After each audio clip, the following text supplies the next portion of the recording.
Hello, future husbands and wives, moms and dads. How you guys doing? We miss you here. We really do. This is hard doing this with always a camera. But we got some great lectures today. I hope you did well on your test on the blended bliss and the in-laws and those on the spouse success. Hope you did well on that lecture as well. But now we are going to start lecture 12. Lies that families believe. And actually, we're really making a transition now into a little bit more family, parenting, and this type of thing. So this will be the beginning of your next test will be on this lecture, Lies That Families Believe. So let's look at this. Number one, here's a lie that people believe, that young people believe a lot of times. Getting married will solve all your problems. I'm sorry. I can't read that lie and not laugh. But there's actually people that believe that. That like, you know what? We just get married. That will solve all of my problems. Can I tell you, all of your problems are solved in a relationship with Jesus Christ, not another person. There are three results of someone that believes this lie. Getting married will solve all my problems. Singles feel inferior then. So if getting married will solve all my problems and I'm single, then I guess I'm kind of inferior to other people that are married. Well, that isn't true at all. Matter of fact, as you read the New Testament, Paul seems to indicate like it's better if you're single.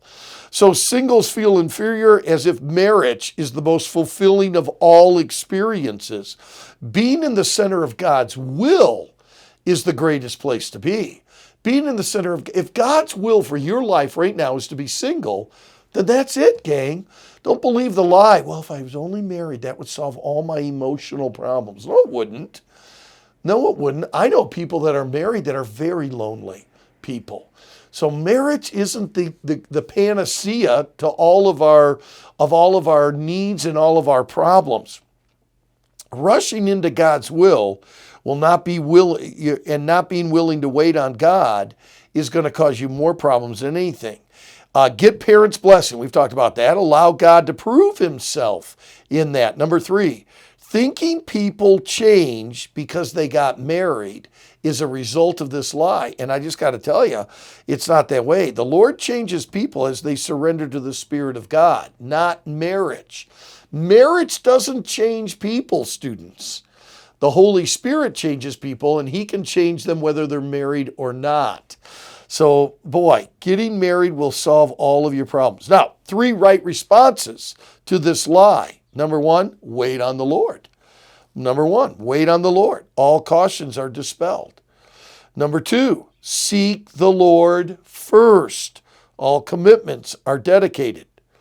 And Proverbs 3, 5, and 6, trust in the Lord. So there's three biblical responses to this lie. Number one, Psalm 27:14, wait on him. Matthew 6:33, seek first the kingdom of God, not marriage first. And number three, trust in the Lord, not a spouse. And all conditions are destroyed. So the three right responses to the lie, the three results of the lie. Number two, here's one. We talked about this way back on our true false question on love. Genuine love is permanent. That is a lie. Genuine love is not permanent. You've got to work on that relationship between husband and wife. You've got to work on that relationship all of your life. Just because you love that person at one time is not a guarantee that you will always love that person. Three results of this lie. Number one, this is really good. You begin to doubt about marriage. Well, I wonder if I married the right person because I'm not having the same feelings towards them that I used to have. So now I wonder if I married the right person. I doubt that's going to be a result of this lie. If you believe that genuine love is permanent, you're going to doubt your marriage. Number two, you're going to be depressed in your marriage. I've ruined my life. Who was I really supposed to marry? And number three, the destruction of marriage. The doubt about marriage, depression in marriage, and the destruction of marriage. If you believe that genuine love is permanent, I'm telling you, you headed down a wrong road. Number two, or large B under that, 3 right responses to this lie. Center your life around your commitment, not your compatibility. No, we're in this. Now remember, there's the committed marriage and the charity marriage. But even in the charity marriage, you got to have commitment and center it on the commitment, not the compatibility. You know, we don't get along as well as I thought we were going to. It's okay, you're committed. And out of that commitment will come compatibility. Hey, I ain't marrying no one else. So our commitment to each other, we've got to get along with each other, and you'll develop that charity marriage even from that. Number 2, understand love is much more than a feeling. It's a decision to do what's right. See, I think you get this idea that this love is this feeling. Your feelings are the result of the proper decision about love. Genuine love is not permanent. I have to be determined to my commitment, to my love, to the decisions that will please my spouse. I'm not sure if I love him or her. I'm not sure I ever loved him or her. Don't ever say, I'm not sure I even will love him, her again. Get rid of that. It's not about a feeling, it's a decision. Number 3, be determined to love in spite of. You know, there's 3 kinds of love. Love because they're a certain way, love if they do a certain thing, and love in spite of who they are. And you got to say, you know what, my genuine love is in spite of what they do and who they are. And that will carry on. Genuine love is permanent. Lie. Getting married will solve all my problems. Lie. Number 3, if we just had a little more money. That's a lie. No. It really, Brother Scheller, we're in a lot of debt right now. It's really causing a lot of conflict in our marriage. If we just had a little bit more money, then we'd be okay as a couple. No. That's a lie. 3 results of this lie. Happiness in home is bought. You see, if you believe that if I just had a little more money, then I'll tell you what else you believe. You believe that happiness then can be bought, and happiness cannot be bought. Never any contentment. You're never satisfied because you'll always be, if we just had a little more, if we just had a little more, if we just had a little more. You'll never have any contentment. And number 3, constant comparison with others. Boy, look at them. Look at what they have. If we just had what they had, we'd have a better marriage. Man, that's all a lie. 3 right responses to this lie.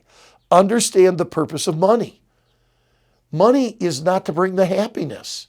Money is not to bring satisfaction. Money's given for 2 reasons. There they are. Live and give. Right there in your notes. Those are the only 2 reasons why God gave you money, is to live and give. Number 2, contentment and joy is having Christ as the center and the purpose of your home. And boy, is that important. If we just had a little more money, that's a lie. Well, you know, genuine love is permanent. No, it's not, friend. Well, if I just got married, that would solve all my problems. No, it does not. Number 4. Now we get in a little bit of the children here. By the way, number 3 under number 3, live by faith and allow God to provide. We got a little section on finances we're going to talk about later. Number 4, my child would never do that. Okay, that's a lie. That's a lie, my friend. Don't believe that lie. Well, my child would never do that. Let me tell you, this lie is very prevalent in Christian homes. You know, well, it must be the teacher's fault. It must be that youth pastor. No, don't ever believe the lie. My child would never do that. I don't think you heard him right, because he would never say that. She has never done anything like that at home. Whoa, my child would never do that. That's a lie. You better not believe. Large B, statements that indicate the lie. My son would never be disrespectful to authority. Whoa, you don't know your boy. My daughter doesn't say those kind of things at home. Yeah, but she did today at school. We've taught him better than that to do that. Yeah, I know that, but they're all sinners still. And foolishness is bound in the heart of a child, and they were just being kids. Otherwise, you're going to end up putting expectations. They're going to start being unreal with you as parents because you believe this lie, my child would never do that. I don't think they understand him, that speaking of authority. They being the teacher, the coach, the employer, the youth pastor. Number 5, you must have misunderstood her. Yeah, no, I didn't misunderstand. I know what they did. I know why they did it. You could see the result.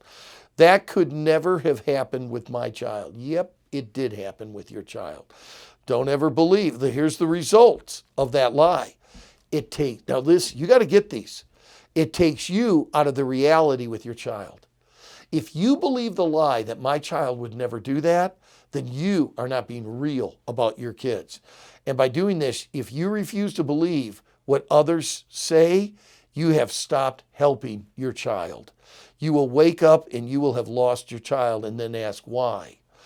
Small b, Manoah's report card. I love this. Manoah got an A in dedicating Samson to the Lord. Manoah got an A in desire for his son Samson. Manoah got an A in devotion to his son Samson. Manoah got an F in disciplining his son Samson. I'm going to tell you why. Manoah never thought Samson could do anything wrong. Never believed this is God's child. God's hand is on Samson. Yeah, but he's still a sinner. And you better understand, Manoah, where your Samson can head. Boy, that's just some really good stuff there, guys. Number 2, it builds pride in the children. Oh, yeah. Taking up the offense of the child can make them think that they are in the authority. And a lot of parents who believe this lie, my child could never do that, they begin to take up the offense of the child and making them think that they are actually the authority. It gives the child unscriptural security because they're deceived about themselves. That child, that Obadiah verse 3 is a great verse. They deceive themselves. And I'm going to tell you something. You're raising up a kid that's going to have a wrong view of themselves if you believe my child would never do that. Number 3, it causes unholy comparison with other families. It causes unholy comparison. Galatians 6:1. Brethren, if a man be overtaken in a fault, ye which are spiritual restore him. You begin to think, well, my kid is better than these other kids. And I'm telling you, that is an unholy comparison with other families. Number 4, then the blame shifting begins because your child is going to have problems. And you believe, oh, my child would never do that, then they won't take responsibility. It's life circumstances, it's church, it's school, it's their friends, but it's never your child. My child would never do that is a lie you cannot afford to have. Here's the right responses to that lie. Understand the depravity of children. Okay, Jeremiah 17:9, the heart is deceitful above all things. That means your child's heart is deceitful. Proverbs 29:15, the rod and reproof give wisdom, but a child left to himself bringeth his mother to shame. You can't, there's foolishness bound in there. And then it is, Proverbs 22:15, foolishness is bound in the heart of a child, but the rod of correction shall drive it from him. Proverbs 23:13 and 14. We'll be talking about these verses later. Withhold not correction from a child, for if thou beatest him with a rod, he shall not die. Thou shalt beat him with a rod, and shall deliver his soul from hell. Let me tell you something. All we, like sheep, have gone astray. That's your child as well. Don't believe the lie. Protect authority. You are their number one authority. Every authority figure in their life you need to build up and protect. It's God ordained. Number 3, learn to question your children rather than just excusing them. Don't just let them get away with stuff. Be sensitive to indicators. Inspect what they are doing. Well, I told my child to do this. I'm sure he is. No, he's not doing it. It's not what you inspect. It's not what you expect about your children. It's what you inspect about them. Be firm, but don't give up on your children. Those are right responses. Last lie. You just have to survive through the teen years with your children. That's a lie. You don't survive with your children in their teen years. There are so many parents that believe, when they were little, we had this great relationship. God was the center of our family, but now they have become teenagers. And I know what that means, that we just have to survive during this. No, man. And we'll talk about this later. Our goal is not good kids. Our goal is godly kids. And your teenagers need you. The results of this lie: young people can't serve the Lord. If you believe this lie, we just have to survive. If they don't get pregnant and they don't get arrested, hey, we did a good job as a parent. No, you didn't. No, you didn't. Young people can't serve the Lord, you're thinking. You don't need me now. No, your parents, your teenagers need you more than any other time in their life. The way that you parent teens are different, and we'll explain that later. They all have to go through those rebellious years. No, they don't.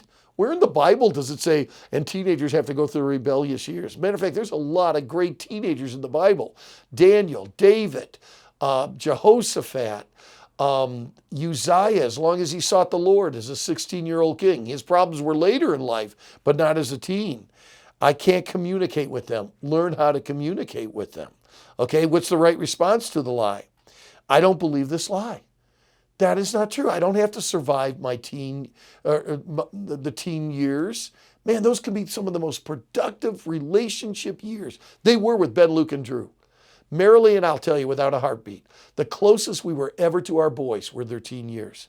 Get involved with them. Make quality and quantity time more than going to sports events with them. Okay, this is a good lesson. Lies that families believe. By the way, these will preach. You guys go out into the ministry. These are things that your families and your church need to know. Number one, getting married will solve all your problems. That's a lie. Genuine love is permanent. No, it's not. If we just had a little bit more money, no, that isn't the key. Number four, my child would never do that. That's a lie. And you just have to survive through the teen years with your children. No. Those can be some of the most richest, blessed spiritual years. Hey, I hope you enjoyed that. We'll review that before we don't have a test next class period. But we'll review some of those lies. We got a great one, the 5 most important truths for the home. That'll be our next lesson. I think you'll really enjoy it.